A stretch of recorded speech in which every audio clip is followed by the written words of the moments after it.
ठीक है, हम एग्जाम्पल नंबर 6 में थे। Yes ma'am. ठीक है, इसमें हमने क्या करना था, हमने ऑर्थोगोनल बेसिस ऑफ दी सब स्पेस निकालनी थी, ऑर्थोनॉर्मल बेसिस ऑफ दी सब स्पेस। और हमें ये दो वेक्टर्स दिए हुए हैं x1 और x2। अब यहाँ पर हमें x1 और x2 दिए हुए हैं, हमने उसी तरह ही ग्राम स्कॉच प्रोसेस जो है उसको इस्तेमाल करते हुए इसे सॉल्व करना है। अब ये जो ऊपर एग्जांपल थी ना, ये वाली, अब ये जो है, ये जो दो लिखा है ना, x1 x2, ये क्या है, असल में v1 और v2 है। हमें ठीक हो गया। बाकी जो असल x1 और x2 है ना, वो गिवन है आपके एग्जाम्पल नंबर 1 में। ठीक है, एग्जाम्पल नंबर 1 यहाँ पर लिखा हुआ भी है, आपको नजर आ रहा होगा। Yes example ma'am. नंबर 1 है। ठीक है, ये आगे एग्जाम्पल नंबर 1 को ही इस्तेमाल करते हुए इसे आगे कंटिन्यू किया है। एग्जाम्पल नंबर वन को इस्तेमाल करते हुए हमने उसको क्या, उसमें आगे क्या फर्दर निकाला, orthonormal basis of the sub space. ठीक हो गया। अब देखिए, यहाँ पर हमने सीधा हमारे पास, हमने यहाँ यस पर मैम। v1 v2 गिवन था, हमने सीधा ऑर्थोनॉर्मल बेसिस निकाल लिए। ठीक हो गया, फॉर्मूला इस्तेमाल करते हुए ऑर्थोनॉर्मल बेसिस का, और यहाँ पर हमने दोनों निकाल लिए। अगली एग्जांपल जो है, यहाँ पर तो हमें नहीं गिवन। ठीक हो गया, वो तो फर्स्ट एग्जांपल को इस्तेमाल करते हुए उन्होंने इसको जो इससे सोल्व करके जो हमारे पास v1 और v2 आया था उसको यूज करते हुए एग्जांपल सोल्व कर ली। लेकिन इसमें हमें नहीं गिवन, तो हमने क्या करना है, सबसे पहले इसको फाइंड करने से पहले हमने पहले क्या करना है, v1 और v2 निकालना है। किस प्रोसेस से, इस प्रोसेस से। ग्राम स्मिथ। ठीक है, grace yes Smith ma'am. Process. हमने v1 v2 फाइंड करना है। हम क्या करते हैं ग्राम स्मिथ प्रोसेस में कि v1 को क्या करते हैं, लेट करते हैं कि v1 जो है इक्वल है x2 के। और हम क्या करते हैं, v2 कैसे फाइंड करते हैं, v2 is equal to x2 minus p projection.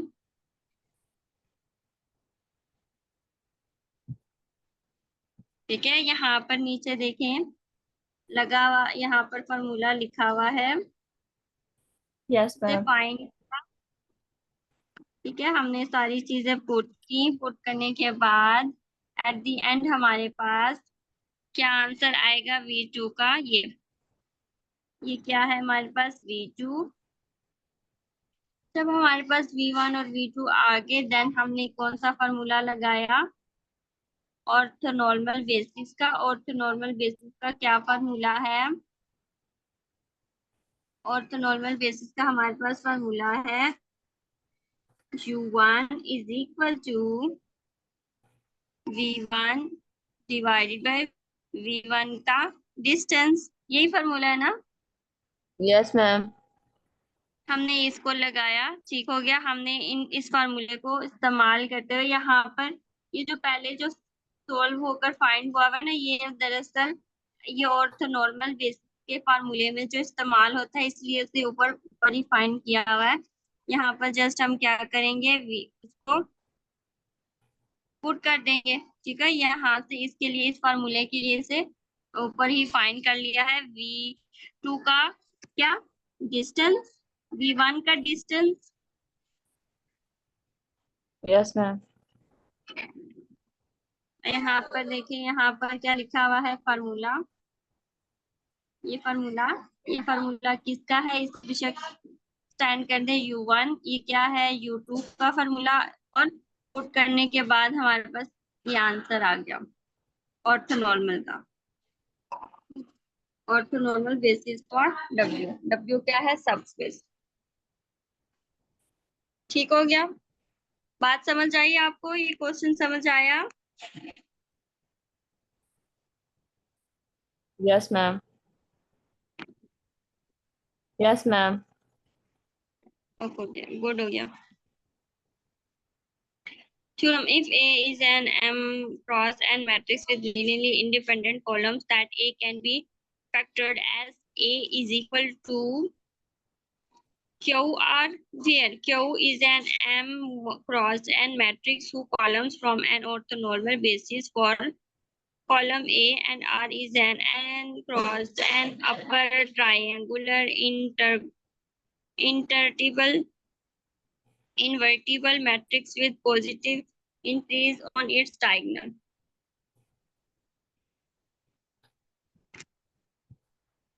हमने क्या करना है, हमारे पास एग्जाम्पल नंबर 7 है। इसमें हमने क्या करनी है, फैक्टर क्यू आर फैक्टराइजेशन करना है। हमें एक मैट्रिक्स गिवन है 5 5 क्रॉस 3 का मैट्रिक्स गिवन है। 5 रॉज हैं, 2 कॉलम्स हैं, सॉरी 3 कॉलम्स हैं। इसका मैट्रिक्स एक गिवन है और क्या फाइंड करना है, क्यू आर फैक्टराइजेशन फाइंड करनी है। ऊपर ये जो थ्योरम है इसमें क्या कहा गया है कि हम क्यू कैसे फाइंड करेंगे, हम ऑर्थोनॉर्मल बेसिस फॉर कॉलम को इस्तेमाल करते हुए हम वेयर क्यू फाइंड करेंगे। अब देखिए ऊपर जो हमने ऑर्थोनॉर्मल बेसिस फाइंड किया था, ऐसे ही ये देखिए यहाँ पर जैसे इसको सॉल्व किया था, ये जहाँ पर कितने हैं, यहाँ पर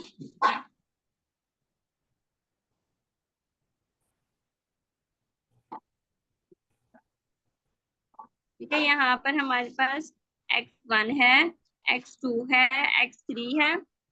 ठीक हो गया। Yes ma'am.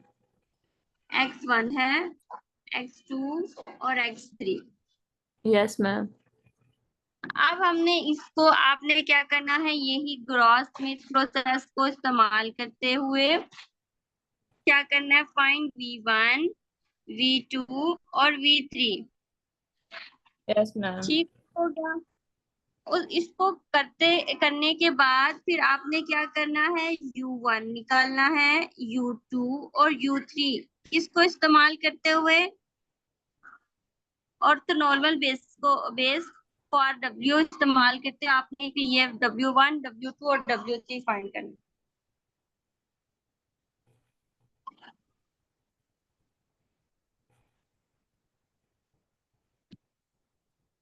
ठीक है, ये बात समझ आई है आपको?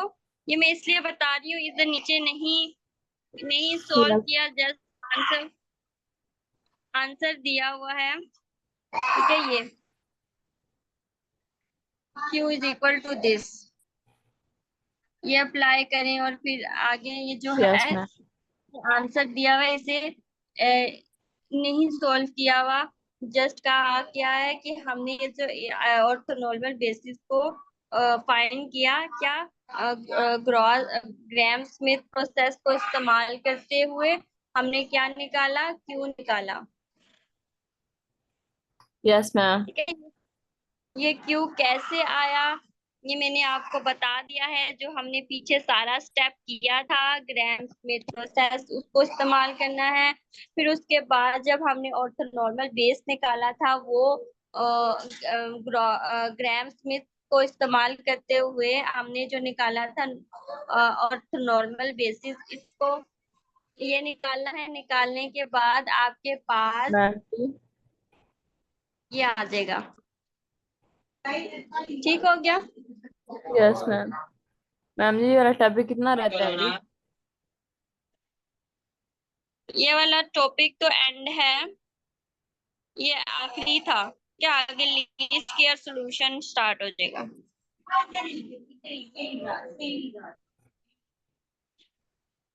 ठीक है, अब देखिए ये जब आप क्यू फाइंड कर लेंगे ऐसे, तो फिर आप ऊपर फॉर्मूला क्या है, हमने क्या निकालना है, Q R factorization. Yes ma'am. और ये एक वाला एक एक वाला।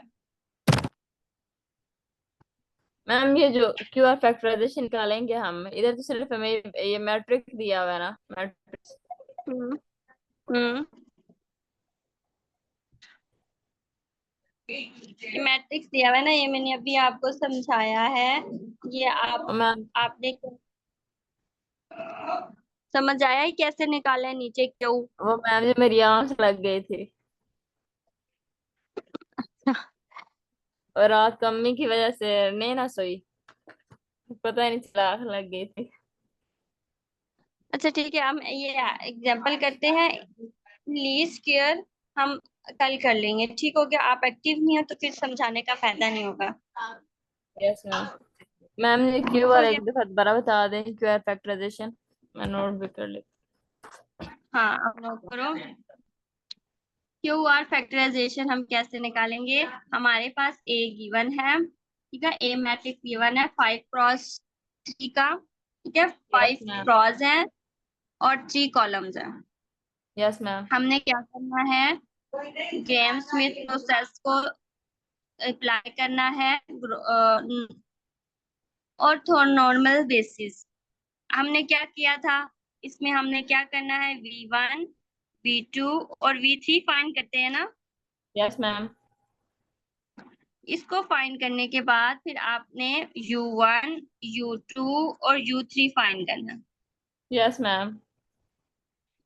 ये कैसे निकालेंगी? ये इसको ऑर्थोनॉर्मल के फार्मूले को इस्तेमाल करते हुए इसको, ये ऐसे निकलेगा ना। Yes ma'am. और इस तरह करते हुए जब आपके पास U1 U2 और U3 आ जाएगा तो ये सेम आपके पास ये वैल्यूज होंगे। यस ये मैम। ये क्यू कैसे आया, समझ आ गई?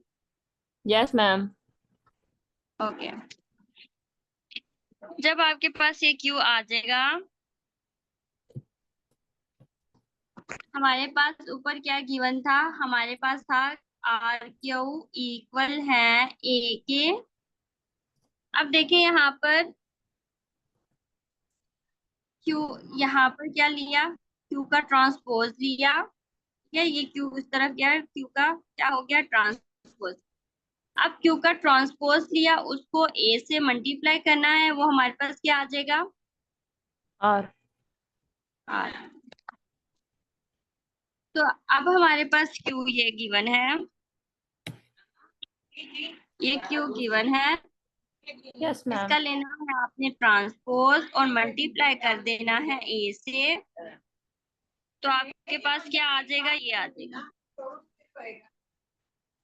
ये। बात समझ आई? ये आप यस सोल्व मैम। कीजिएगा, अगर ना सोल्व हुआ, कंफ्यूजन हुई तो मैं आपको फिर ये सोल्व करके दूंगी। Yes ma'am.